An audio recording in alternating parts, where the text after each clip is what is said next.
ایک دفعہ کا ذکر ہے کہ ہلچل سے بھرے شہر اگربا میں ایک غریب مگر مہربان اور چالاک گلی کا ارچن رہتا تھا جس کا نام الا تھا۔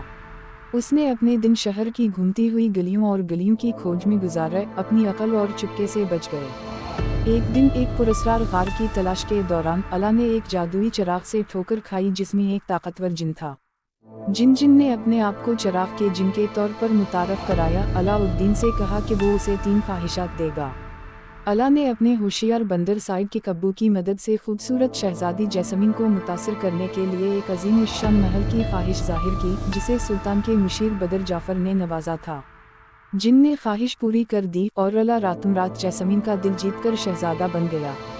تاہم جعفر نے علاء الدین کی اصل شناخت دریافت کی اور جادوئی چراغ چرا لیا، اپنی طاقت کا استعمال کرتے ہوئے خود سلطان بن گیا۔ الا اور ابو نے چراغ کو دوبارہ حاصل کرنے اور جعفر کو شکست دینے کے لیے ایک خطرناک سفر کا آغاز کیا۔ راستے میں ان کا سامنا ایک عقلمند بوڑھی جادوگرنی، دوستانہ چوروں کا ایک گروہ اور ایک جادوئی قالین سے ہوا جو انہیں سنسنی خیز مہم جوئی پر لے گیا۔ آخر میں الا نے جعفر کو پیچھے چھوڑ دیا، چراغ کو دوبارہ حاصل کیا اور اگربا کو تباہی سے بچایا۔